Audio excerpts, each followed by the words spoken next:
for a shooting at Century Theaters, 14300 East Alameda Avenue. They're saying somebody's shooting in the auditorium. 315 and 314, there is at least one person that's been shot, but they're saying there's hundreds of people just running around.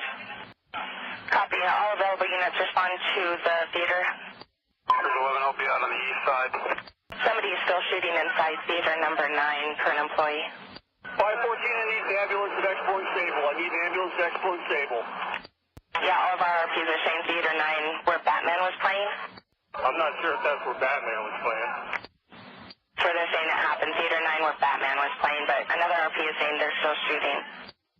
453, I have a party shot here. I need rescue hot. 453, exactly where are you? Front of theater. The front of the theater. Team 6, we got another person outside shot in the leg, a female. I got people running out of the theater that were shot in room 9. 318, we also have another victim on the north side of this theater in the parking lot. Get us some damn gas masks for theater 9. We can't get in it. 16 Adam, I need a marked car behind the theater, Sable side. The suspect in a gas mask. 11, hold the air 1 second. Cars with that white car in the rear of the lot. Is that a suspect? Yes, we've got rifles, gas masks. He's detained right now. I've got an open door going into the theater. Okay, hold that position. Hold your suspect. This is breaking news. And welcome back, everybody. We continue to follow this breaking story coming out of Aurora, Colorado this morning. That is near Denver, east of Denver, a sprawling suburb, Aurora is, east of Denver. At least 12 people are dead, 50 others are hurt. And we're looking at video now from inside that theater. It appears to be chaotic. You can hear some of that background noise. You can kind of see people scurrying out of the theater. We don't know exactly when this was taken in relation to what happened in theaters 8 and 9 there at the Century 16 movie theater, but you can get a visual sense now of the chaos that was happening inside that theater moments after this lone gunman opened fire. The mayor of Aurora, Colorado says the community is still reeling from the mass shooting Friday morning that took the lives of 12 people and injured so many others. A local radio station is reporting that some people have been killed, but there has been no official confirmation. The gunman is also said to have set off a tear gas bomb during a showing of The Dark Knight Rises. You are waiting in line to go to a blockbuster movie, what's expected to be the blockbuster of the summer, and then this unfolds. The why, we don't know. Trying to figure that out. What happened inside this movie theater that, you know, caused this kind of commotion and chaos?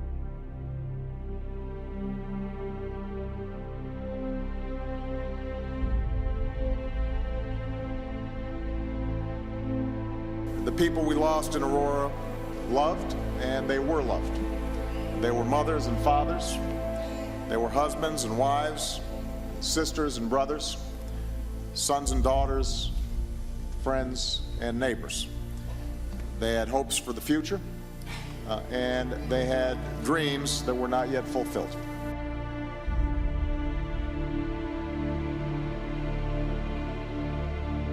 We are seeing this community rise up and do the things that great communities do. We're dealing with this. The stories are going to come out of this, of how in a remarkably short time the police force in Aurora responded to this situation.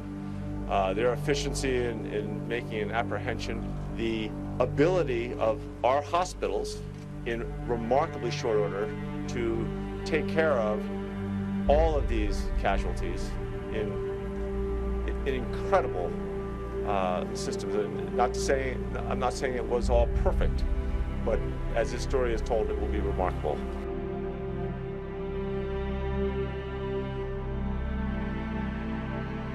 I'm really okay.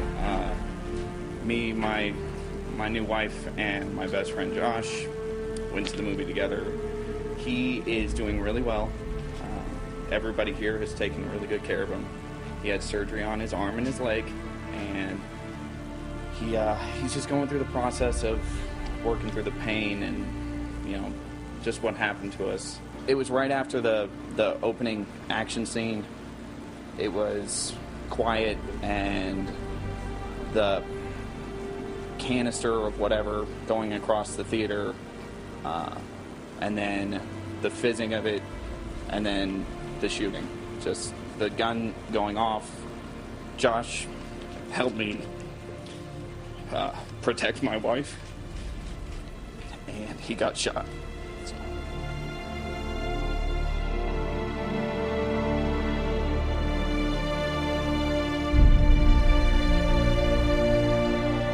In a scene of the movie, it was a shootout scene. There were guns firing, and then loud bangs came from the right of the theater. Smoke took over the entire theater and everything, and it was really thick, and no one could really see anything. Me and my sister were sitting there wondering what was going on. 5 people that were limping, wounded, slightly bloody. The most that I saw was a girl who was pretty much covered in blood, and she didn't have any wounds on her. So, I mean, it made me think the worst. You've got a lot of horrible images in your mind right now, and I know you said one of the most powerful for you saw a little girl.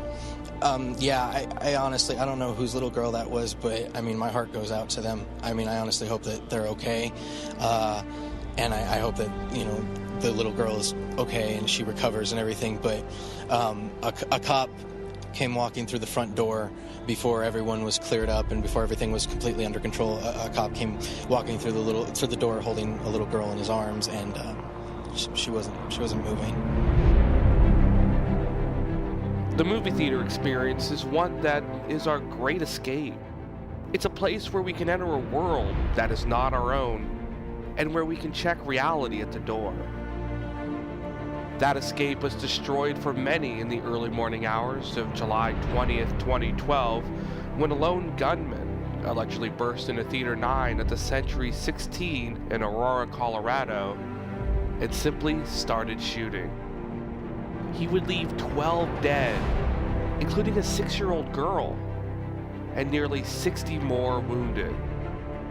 Fandom is in mourning as we remember those who were killed, give our thoughts and prayers to those who are injured, and find ways to ensure that such a tragedy could never happen again. In this special edition of Alpha Waves Radio, we'll find out if it's still safe to go to the theaters. We'll talk to those whose experience in front of the silver screen may change. And we'll even tackle the question of how violence in films affects our society. It's impossible for us to turn back the clock to prevent this tragedy, but we can stand tall and firm and stop it from happening again. It's Tragedy in Colorado, coming up next on Alpha Waves Radio.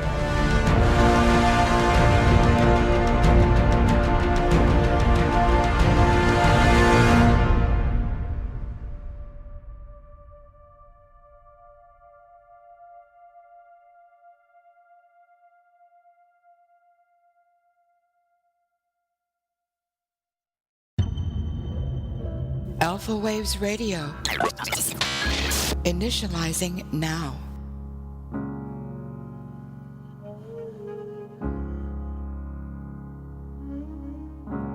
Spend all your time waiting for that second chance, for a break that would make it okay. There's always some reason to feel not good enough, and it's hard at the end of the day. I need some distraction. Oh, beautiful release. Memories seep from my veins. Let me be empty. Oh, weightless, and maybe I'll find some peace tonight in the arms of the angel. Fly away from here, from this dark, cold hotel room, and the endlessness that you fear. You are pulled from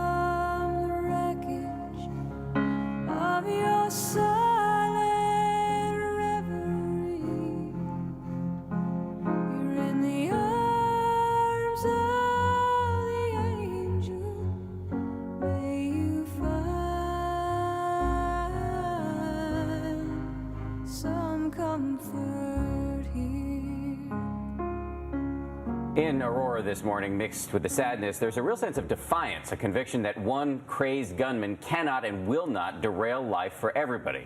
Right now, you're going to meet a man who was in the theater and has decided to make a symbolic gesture. ABC's Clayton Sandell has his story.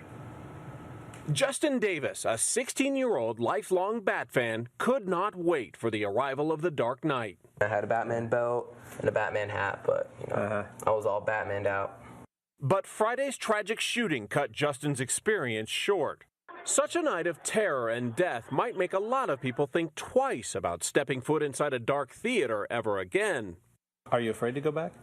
No, I'm not. But not Justin. Less than 24 hours after chaos and carnage turned countless lives upside down, he headed back to the movies with a sense of purpose. Just two, there you go. Thank you very much.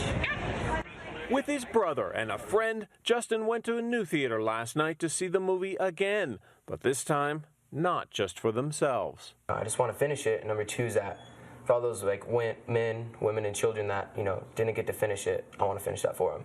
And in a plot twist you might find hard to believe, Justin says his faith tells him the alleged killer, James Holmes, deserves forgiveness. We should just forgive. And you don't know what he's going through. You don't know why he did it. Forgiveness or not, Justin insists life should not be paralyzed by fear. Just don't be afraid. Don't be afraid to, put yourself out there. I mean, stuff happens, in everyday lives, and we just have to overcome it and just rise.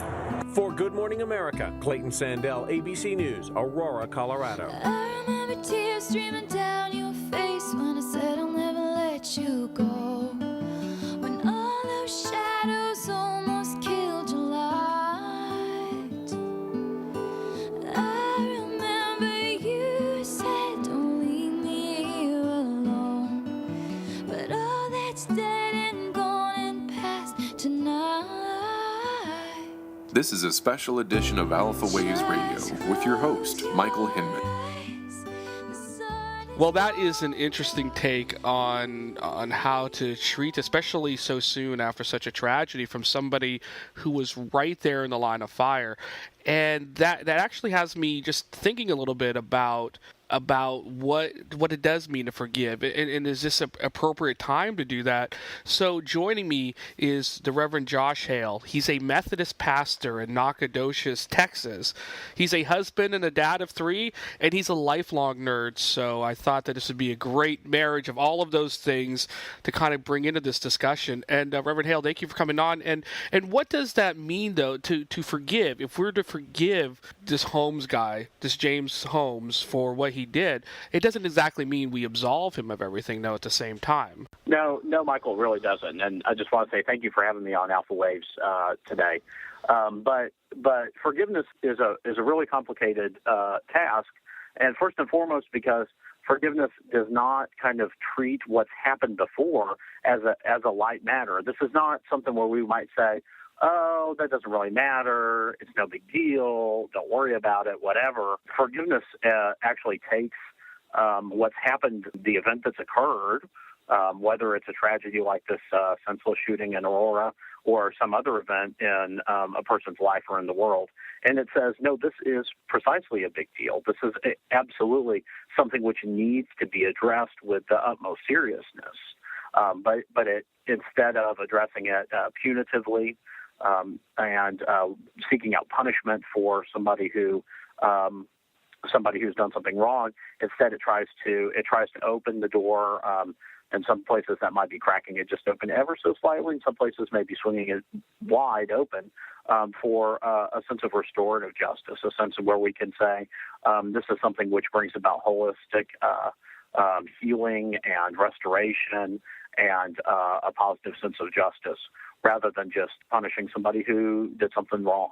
And really, forgiveness is the kind of thing, we think of forgiveness as providing that to somebody else, but really thinking about it, finding the room to forgive, and why that's been such a tenet of so many religions and of so many spiritual beliefs, and really of a lot of people's lifestyles as well. It's actually it's more of a selfish thing too, isn't it? Because that helps with your own personal healing process. If you're not harboring hate or anger or those types of emotions that really get in the way of recovery, isn't that true? Absolutely. There's been a number of kind of medical studies and scientific research that talk about what going through that process of forgiving somebody else, the kind of positive benefits that it has. So absolutely, it's something which benefits the person who has been wronged. We like to say that holding on to that bitterness, holding on to that anger, that all that does is keep making you a victim longer and longer, and allows that other person to have control over you for even longer. So in forgiveness, what we find is there's actually a certain sense of freedom in releasing that other person from a terrible action that they've done to you. You're now free to go about your life. You no longer have to hold on to that. So it's got, like you said, it's got certainly the possibility of releasing the person who did the wrong thing, the perpetrator. It's got the possibility of releasing them from a punishment or from sort of a revenge.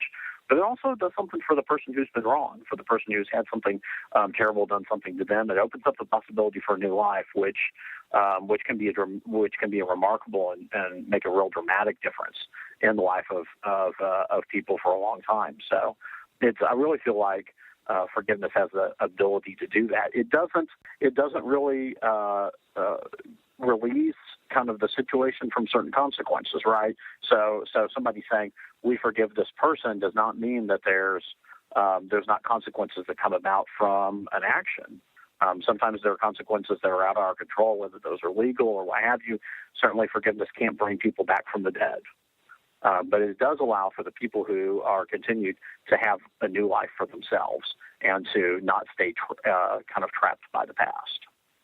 You know, one of the interesting things about all of this is, especially for people like you and like a lot of our political leaders and things like that, those people, is that the first thing they go to is they think about their families, they think about their children, they think about those different aspects, and it seems that tragedies like this really do help pull families together.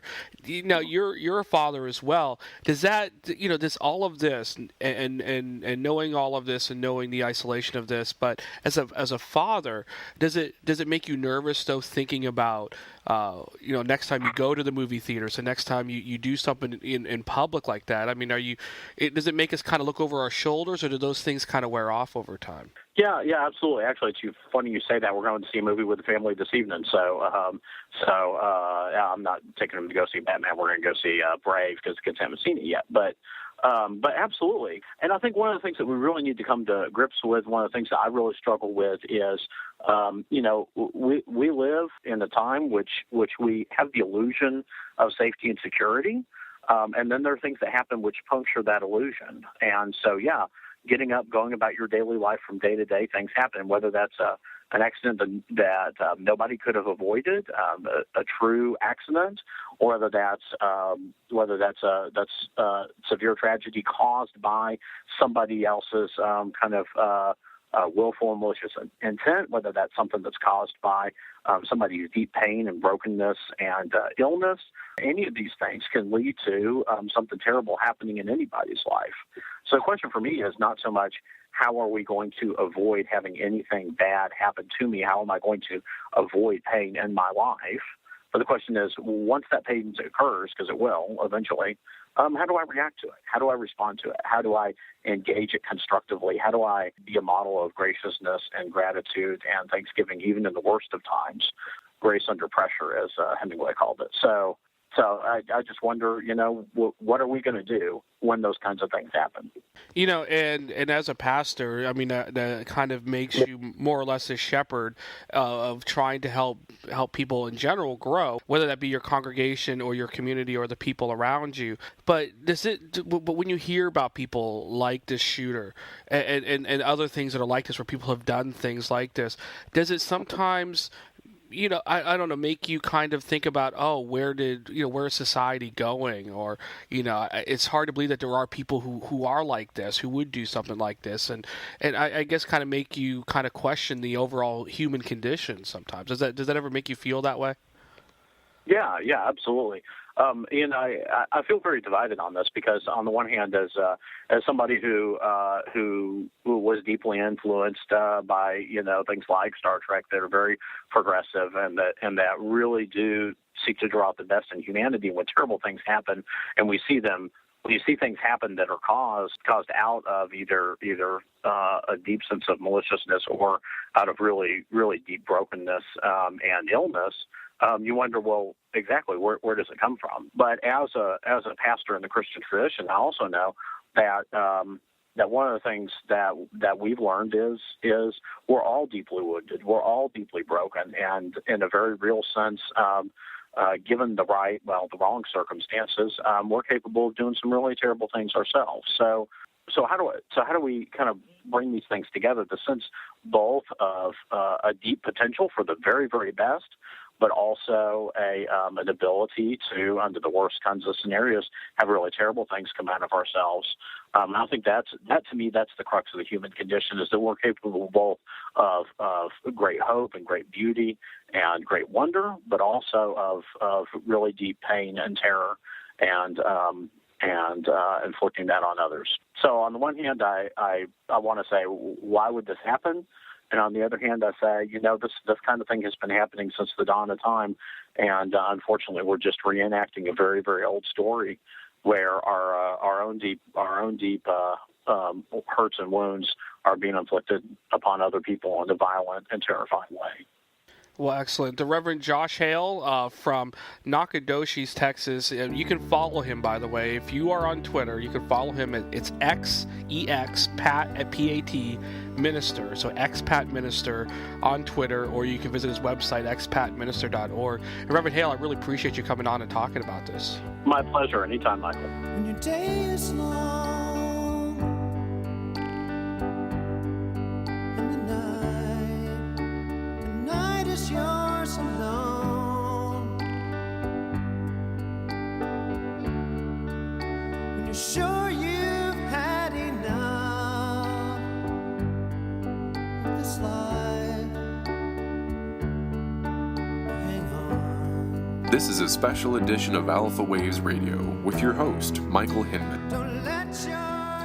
Well, ever since the shootings happened, I was lucky that, at least in my case, that I had a chance to go and see the film on Thursday night at the midnight showings. But because, to be honest, after all of this, after what happened in Aurora, I'd be a little uncomfortable going back and trying to see the film again. But a writer of ours, Robert Yanis, who is always at the theaters and is always checking out new films and such, he actually did go and see The Dark Knight Rises after the shootings, and Robert's joining us now. Obviously you were aware of the shootings and such when you went to the theater, Robert, but how did you feel any differently going in? Did you feel like you're looking around a lot, or were you like cognizant of everything around you, that kind of stuff?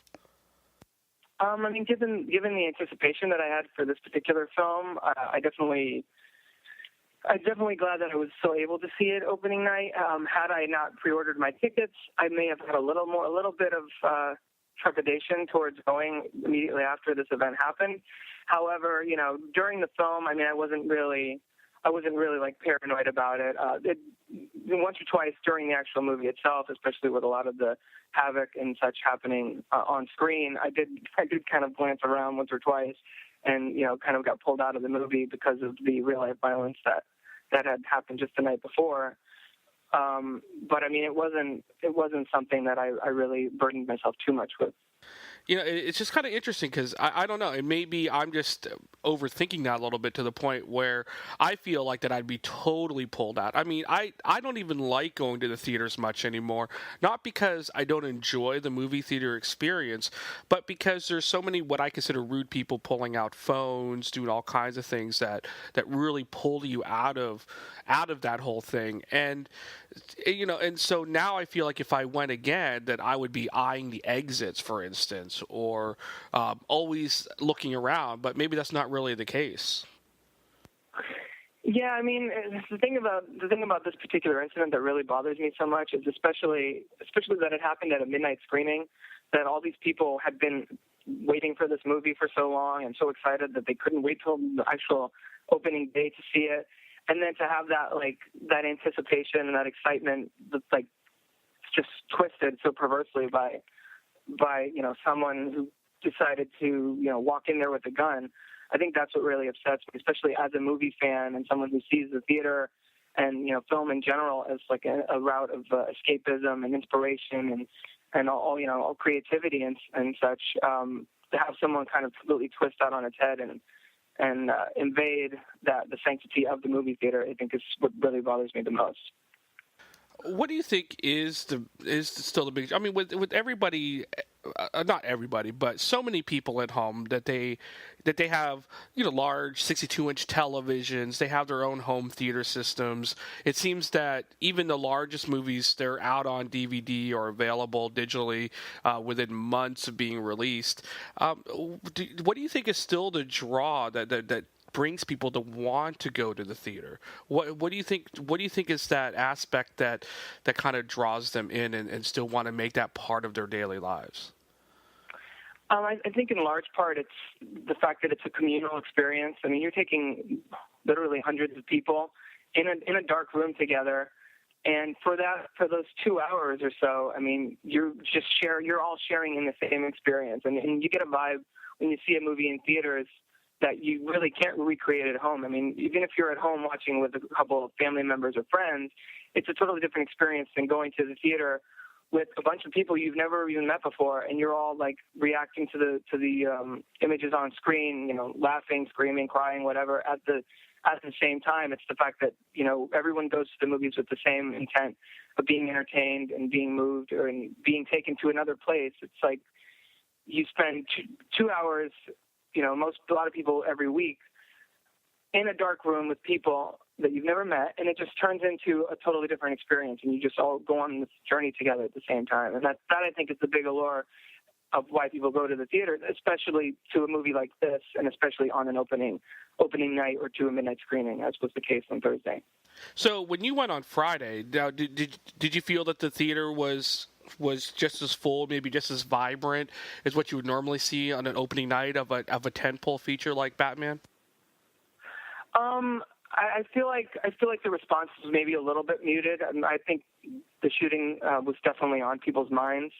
I don't think it really detracted people, at least not in my theater, from going to the film. Although in this case, it's kind of hard to see the impact that the shooting would have on subsequent screenings, since Friday's showings, a lot of them were probably pre-sold. But I think it definitely affected people. I didn't really hear as much, cheering or laughter or such in theater as I expected. So it'll be interesting in the weeks ahead to see how this one performs, and as time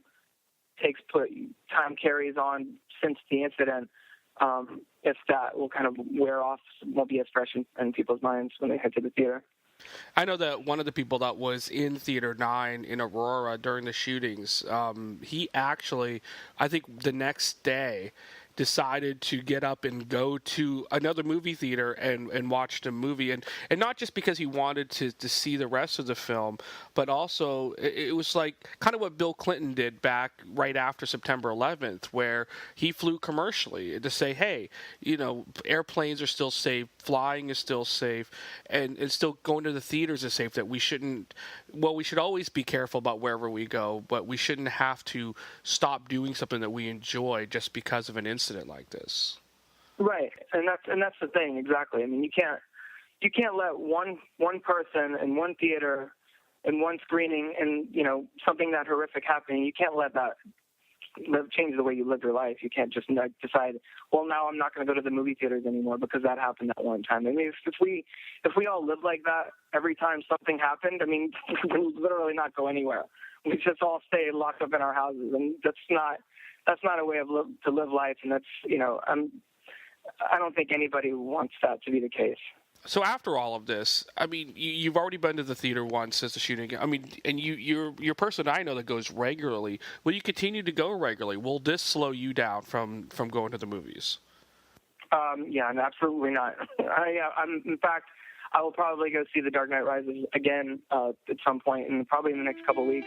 The theater that I saw it in was not an IMAX theater, and being the way Christopher Nolan shoots things and the scope of this particular film, I definitely want to see it on an IMAX screen during its theatrical run. So I I will definitely be in theaters to see that, as well as the upcoming films for the summer movie season. Well, Robert Giannis, thank you so much for coming on and for being one of those people to help encourage at least me to want to have to go back at some point and not have to think about those things and to really go and enjoy the theater for what it's for, which is a chance to spend a few hours escaping from everything else in life. Absolutely. Thanks for having me on. Hey, hey, hey, Mr. Hinman, you go get your room.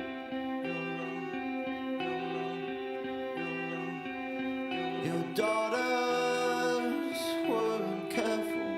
I fear that I am a slippery slope. This is a special edition of Alpha Waves Radio with your host, Michael Hinman.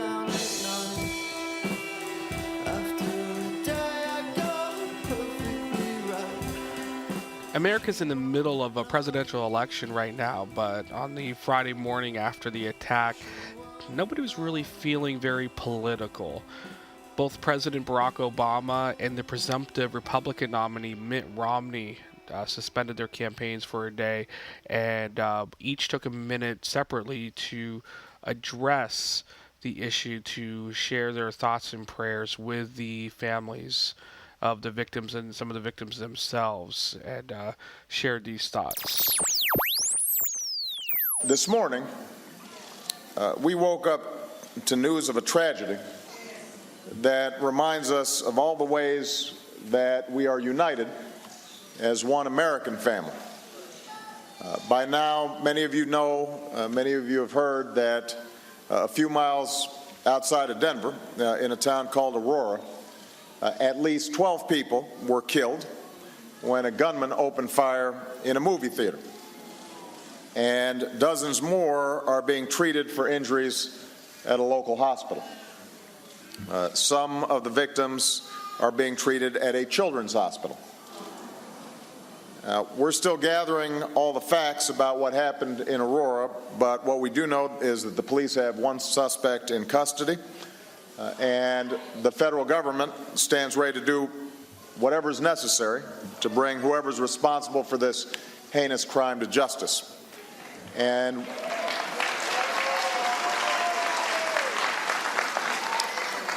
we will take every step possible to ensure the safety of all of our people. We're going to stand by our neighbors in Colorado during this extraordinarily difficult time. And I had a chance to speak with the mayor of Aurora as well as the governor of Colorado to express, not just on behalf of Michelle and myself, but the entire American family, how heartbroken we are.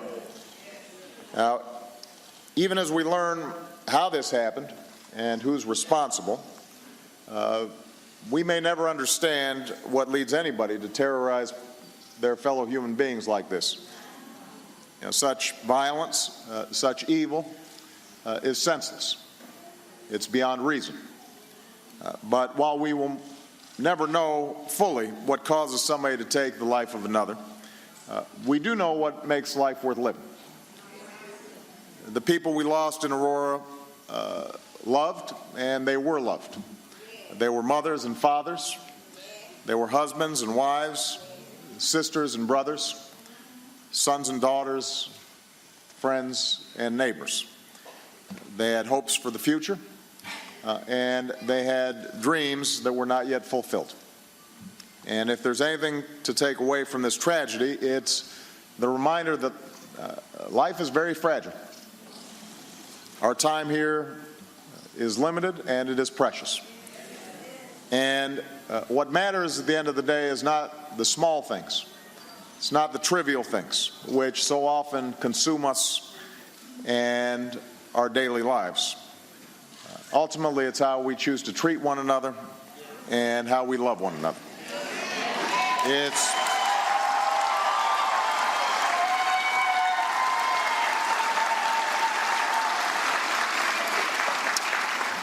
It's what we do on a daily basis to give our lives meaning and to give our lives purpose.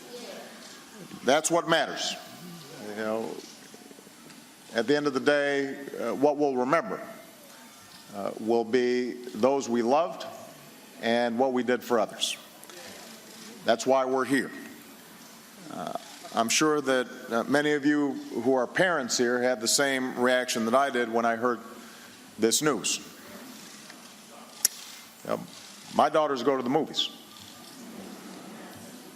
What if Malia and Sasha had been at the theater, as so many of our kids do every day?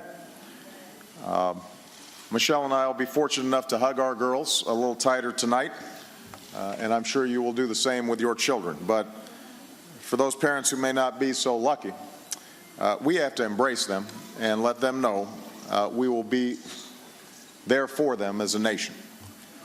So, again, I'm so grateful that all of you are here. I am so moved by your support, but there are going to be other days for politics. This, I think, is a day for prayer and reflection.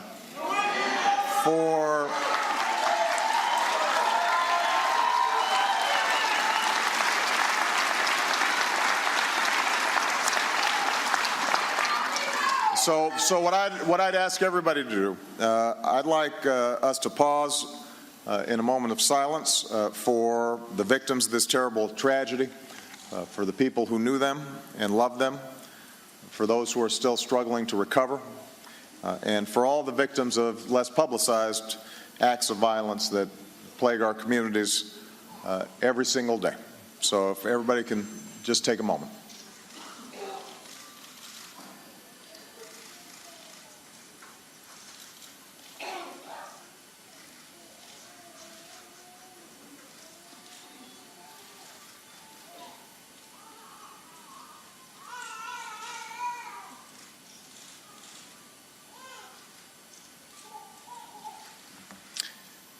Thank you, everybody. I hope all of you will keep the people of Aurora in your hearts and minds today. May the Lord bring them comfort and healing in hard days to come. I am grateful to all of you, and I hope that as a consequence of today's events, as you leave here, you spend a little time thinking about the incredible blessings that God has given us. And thank you very much, everybody. God bless you. Our hearts break with the sadness of this unspeakable tragedy. Ann and I join the President and First Lady and all Americans in offering our deepest condolences for those whose lives were shattered in a few moments of evil in Colorado. I stand before you today not as a man running for office, but as a father and grandfather, a husband, an American. This is a time for each of us to look into our hearts and remember how much we love one another, and how much we love and how much we care for our great country. There's so much love and goodness in the heart of America. In the coming days, we'll surely learn more about the lives that have been lost and the families that have been harmed by this hateful act.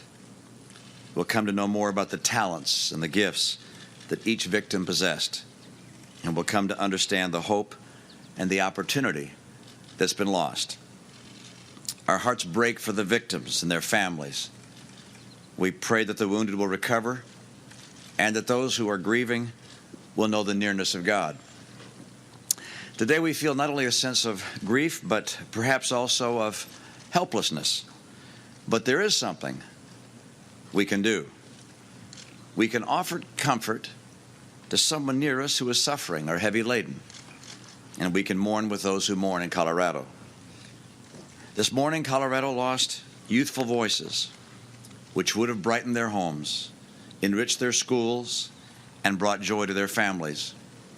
Our prayer is that the Comforter might bring the peace to their souls that surpasses our understanding.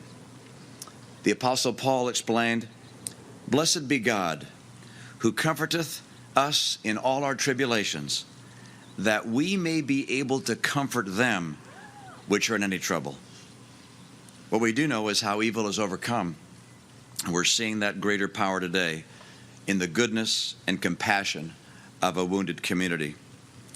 Grieving and worried families in Aurora are surrounded with love today, and not just by those who are with them and holding them in their arms. They can also know that they're being lifted up in prayer by people in every part of our great nation. Now and in the hard days to come, may every one of them feel the sympathy of our whole nation and the comfort of a living God. There will be justice for those responsible, but that's another matter for another day. Today is a moment to grieve and to remember, to reach out and to help, to appreciate our blessings in life. Each one of us will hold our kids a little closer, linger a bit longer with a colleague or a neighbor, reach out to a family member or friend. We'll all spend a little less time thinking about the worries of our day and more time wondering about how to help those who are in need of compassion most. The answer is that we can come together. We will show our fellow citizens the good heart of the America we know and love. God bless you for being here and sharing together this moment of sorrow. And God bless the United States of America.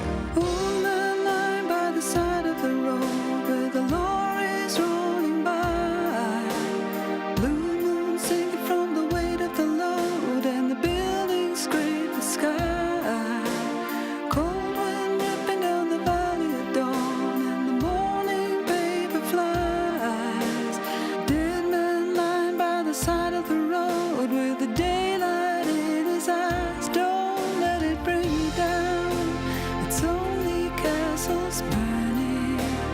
This is a special edition of Alpha Waves Radio with your host, Michael Hinman. Joining me now is actually somebody who used to work in the theaters, who spent a lot of time managing them, and is quite familiar, especially in terms of what theaters are like in some of the more metro areas. He's asked us to only refer to him by Jason, so we'll definitely respect that. But I guess, Jason, when I hear about what happened in Aurora, when I hear about how, going through the exit doors, for instance, and I don't know, maybe it's just me, just in terms of exit doors themselves, but I just kind of find it odd that, that theaters don't have it set up to where they don't sound alarms when you use those exit doors, because usually people are only using those doors if there's a real emergency or if they're sneaking people in. I mean, it just doesn't seem like there's really any other, positive use for doors like that. Right. Well, with the new, well, they're not new anymore, but the megaplexes, the theaters that are, 10, 20, 24 theaters in one building, where it used to be that those exits all led outside. A lot of the time now those exits would just lead into interior hallways. So I think that's the case why there's not alarms on a lot of those doors, and then in the cases where they do exit to the outside, usually it's directly to the parking lot, and just for crowd control, they don't put alarms on those just so people can use them to get back out to their cars. Now, is it when you hear about this, and I know that you may have probably a slightly different view on what should happen. I mean, obviously, for something like this, it's not really something that theater employees could run in and try to bring down. I mean, if there's somebody in there firing bullets, I mean, probably the last thing that some of these, especially since some of these employees probably only make minimum wage anyway. I mean, what could we expect that a theater could do in a situation like this besides just calling the authorities? Right. Well, as far as the theater security goes, there's really not much beyond what they do now. Obviously, the theater employees are all minimum wage teenagers, so they wouldn't want them to go down there anyway. That would create even more of a liability. On busy weekends, they obviously have one or two off-duty officers that can usually handle the occasional drunk or some smaller issues. Unfortunately, security in establishments like movie theaters and restaurants, anywhere where large amounts of people gather, is just not set up to deal with a major event like this. And thankfully, they don't happen very often. But when they do, they just find themselves overwhelmed. I think there's really not any way to be prepared or to secure that many people from something like that happening. You know, and one of the biggest responses that happened after the fact were theater chains like AMC and others not really banning costumes, but banning masks and those types, and banning fake weapons and things like that. I mean, do you think that's, I mean, is that something they should have been doing all along, or is it really just putting a Band-Aid on this, or what is this? Yeah, they've actually been doing that for a long time. They were doing that, 10, 15 years ago they were doing that. And I remember there were multiple movies that had come out in the past where they had banned people from wearing masks and costumes. I remember after the first Scream movie came out, where the the main character obviously had that costume on. When the sequel came out, people started trying to wear those costumes into the auditoriums for the screenings and things, and they didn't allow it. They didn't allow it then. So there's been instances where they've tried to keep people from wearing masks and things like that before, which obviously is probably a good idea, given obviously what can happen. But does that really help, though? I mean, does that help where, at least if people are showing their faces, I mean, would that still maybe prevent them from doing something violent or doing something they shouldn't be doing? Or is this more, like, I don't know, it just kind of seems like it's more of a Band-Aid more than anything else, than something that might be corrective.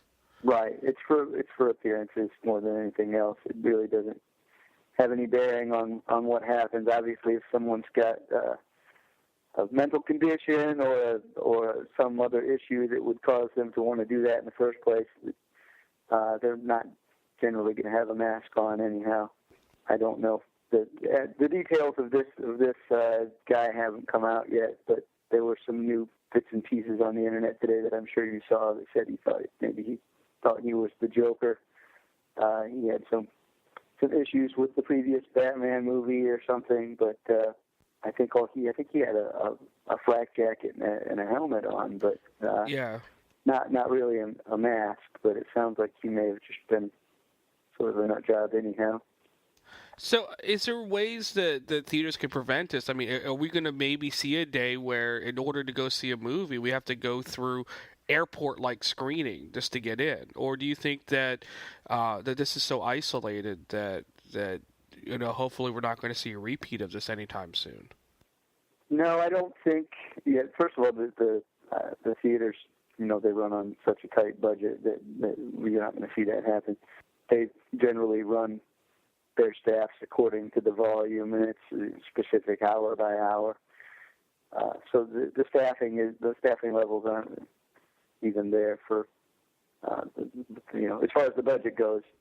For screening, for that type of stuff. They won't even add they won't even add more staff than they have to have. So the odds of them spending money on that kind of equipment, it's not going to happen. But yeah, this kind of activity happens so infrequently that basically they'll continue to do the same Band-Aid measures that they always do, and then people will kind of forget about it and go back to their normal flow of things like they do after every major tragedy.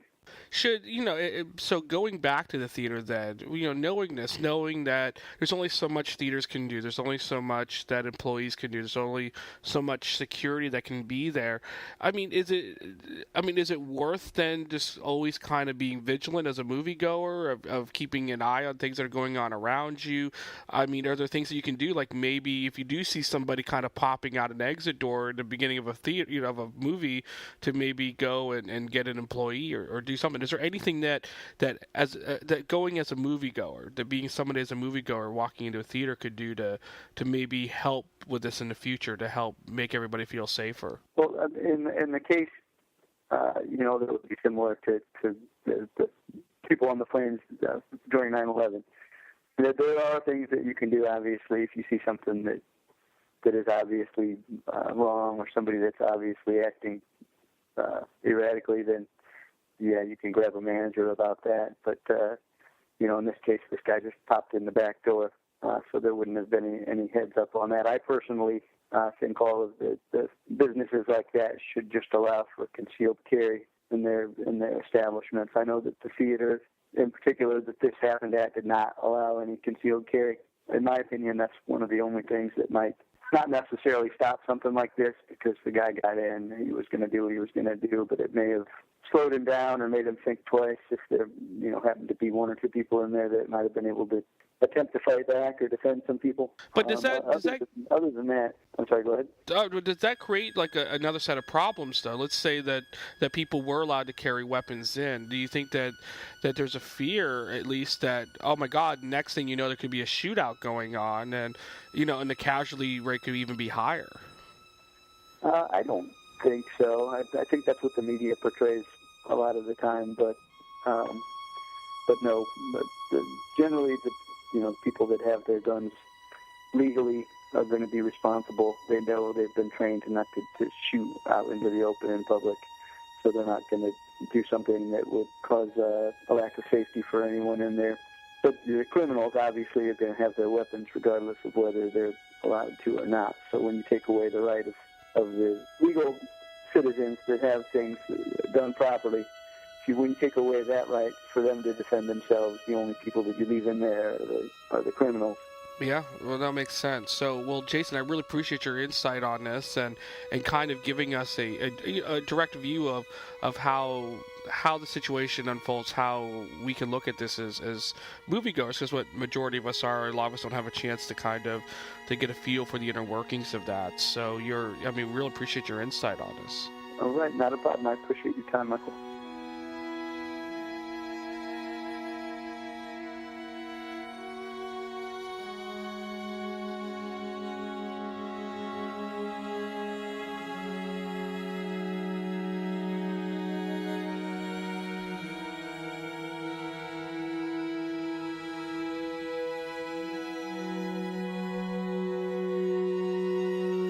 This is a special edition of Alpha Waves Radio with your host, Michael Hinman.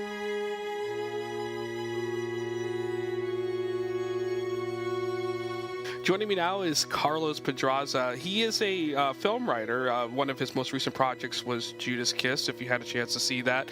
And I know he's working on other projects as well. But he also has a very interesting past of being an educator, dealing with the social aspects of life and social studies, those kind of things. And Carlos, what's interesting about what happens with Aurora is that you have this very violent act.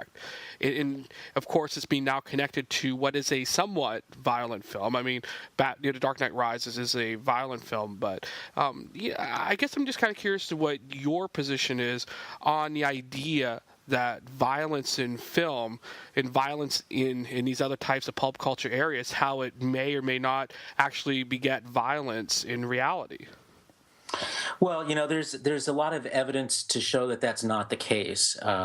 If it were, you can reasonably argue that films over the past 30 to 40 years have gotten more and more violent, and their depictions of violence have become more and more graphic. But at this, and if that link were true, you would see a commensurate increase in gun ownership and gun violence and violent crime in the United States. But in fact, we find the opposite is true. Violent crime is at its lowest level since 1972. Gun ownership is actually trending downward, continually downward over the last 30 years.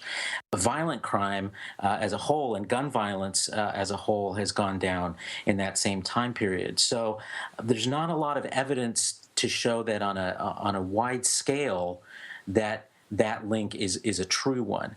Of course, on a small scale, like we saw in Aurora, like we saw in Columbine, like we've seen too many times, unfortunately, in the past 30 years, this does happen.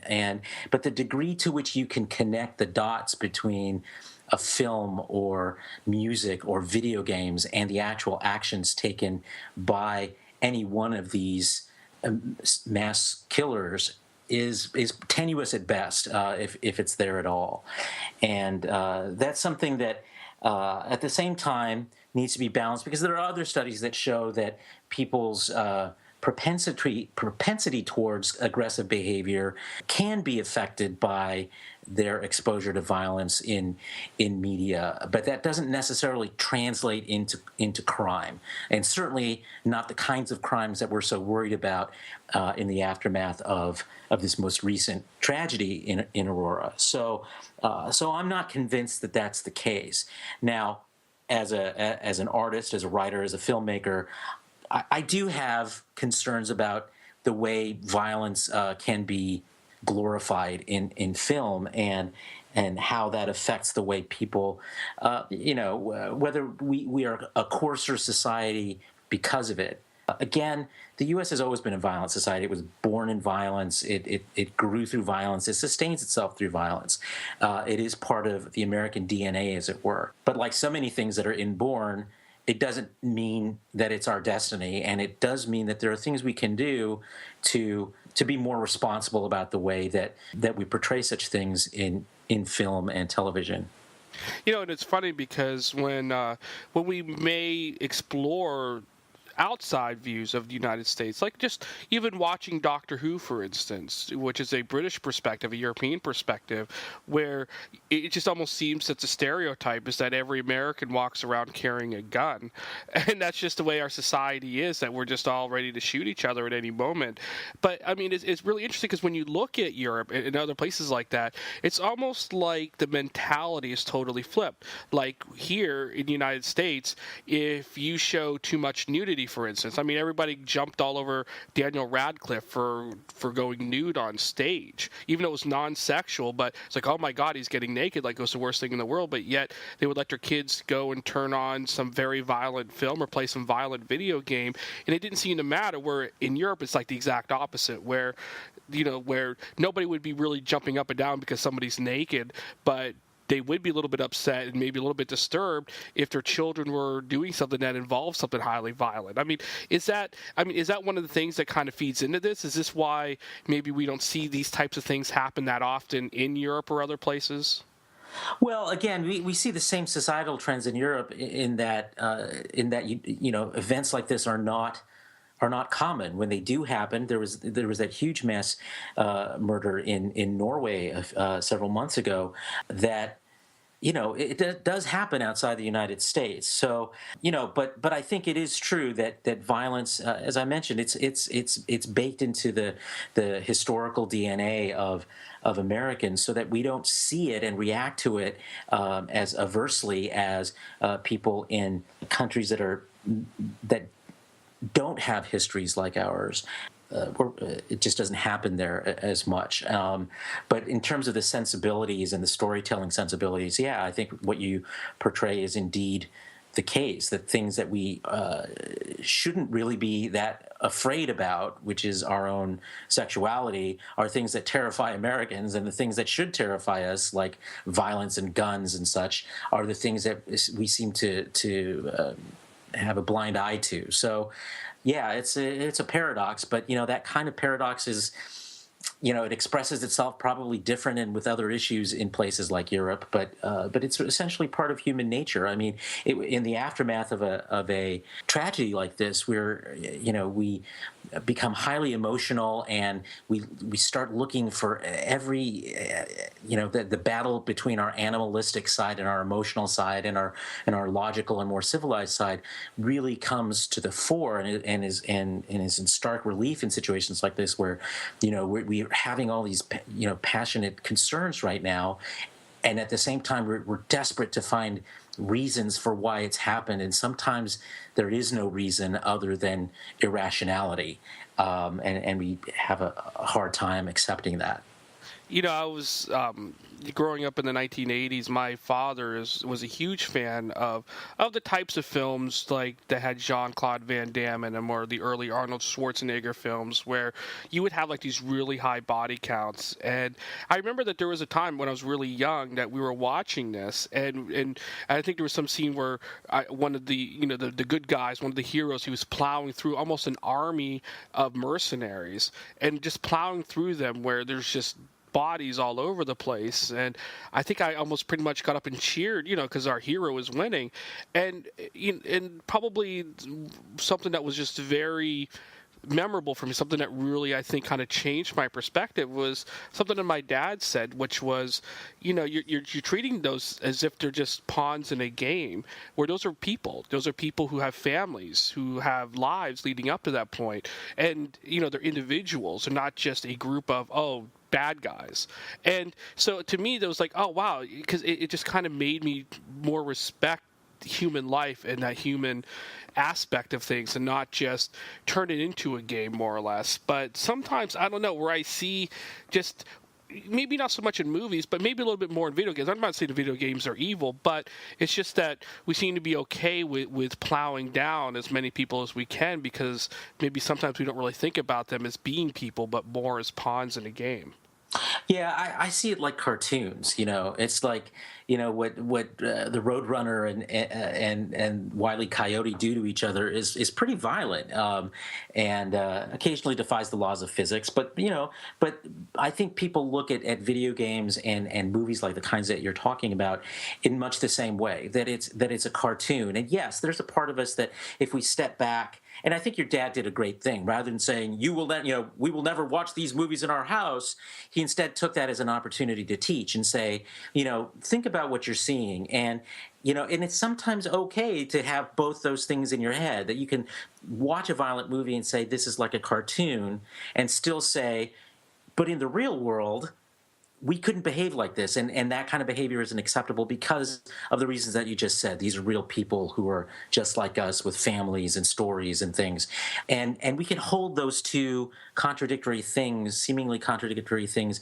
in our minds at the same time, without going off the deep end and becoming a killer. You certainly didn't turn out badly because of it. I haven't killed anybody yet.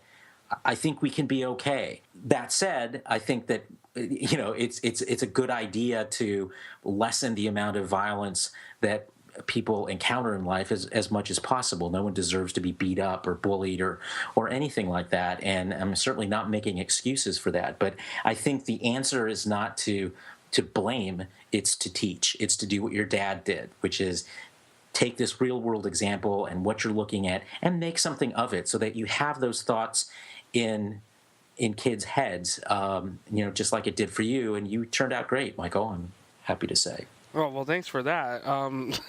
You're probably in the minority in that opinion, but in one thing too, just to really actually take from Batman, to go back to Batman Begins, at the end of that, where Commissioner Gordon tells Batman, it's like, well, you put a masked man out there, now you're going to end up getting bad guys doing that. It's just, everything levels up and they try to outdo each other. And Hollywood's the same way. Hollywood is always trying to outdo itself. And I think that that's one reason why, if you compare a violent film, say, from the 60s or 70s, and then compare where you might not even see blood or anything, then you compare it to today, where it's pretty much, I don't know. It's just, do you think that it's going to continue doing that to where it's going to get out of control at some point? Because it just seems that we've become desensitized in some shape or form, to where, oh, well, look, somebody's guts have spilled out. So, but I'm used to that now. Well, I think that people have certainly become inured to those images, but they've become inured to them by virtue of rationalizing them as being on film. Just the way I said to you, it's like seeing a cartoon. When confronted with actual violence, people recoil. They panic. They freak out, just like we saw in that movie theater in Aurora, just like we saw in the way that people dealt with 9/11. The actual reality of violence unnerves people as much as it ever has. And I think if we were really moving along the kind of track that you're worried about, we would see that reflected in violent crime and gun ownership levels and gun violence, and we're just not seeing that. So I don't think that that's the case in terms of the broader societal impact. But but again, when you look at specific instances of how individuals, disturbed individuals act out their issues, certainly a propensity to violence, an acceptance of violence, an easy availability to incredibly destructive weapons. These are things that we should be worried about. These are things that we should address public policy towards. And that's really, if we really want to change some things, we should change some of those things to make it less easy to have happen. It's too easy to blame movies. I mean, there are a lot more people who draw inspiration towards heroism and good works and such from those films, as way more people who draw that than the disturbed few who find some kind of connection to it that expresses itself in violence, if that even is really what's happening. Well, excellent. I mean, great insight and something to think about, if nothing else, and it kind of something to ponder. And I hope that if there is discussions that happen in the near future, or even right now, to talk about these issues, that I hope that these ideas make their way into that conversation. So, Carlos Pedraza, thank you so much for taking a few minutes and coming on and talking about this. My pleasure. Always great talking with you, Michael. Sometimes I think that I know what love's all about, and when I see the light, I know I'll be alright.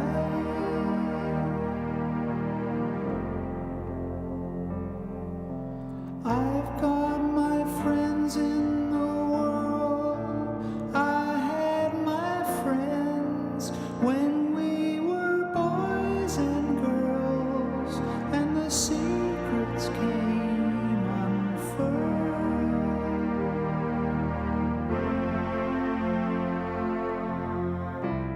The exit right where he came in, actually. So when he came in, you saw him almost immediately? Yeah, I think I was the first person to see him, and I told my girlfriend to get down right when he was throwing the canister.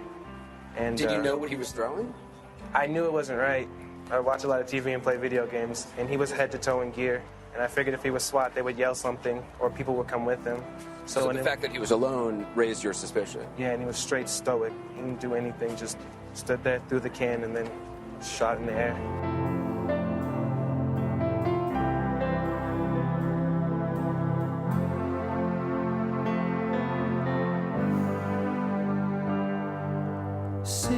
When he came in, I saw him just sort of stroll up and toss the canister, and he went over the crowd behind me, and I knew it was some sort of irritant, or because my eyes started burning as soon as he let go of the canister. So you instantly started to feel it? Yeah, we got out pretty quick, but he started shooting right after he threw it. He started shooting into the crowd and near exits. Talking to me, calling my name, tell me I'm not to blame, I won't be ashamed of love. Premiere of The Dark Knight Rises in Aurora, Colorado.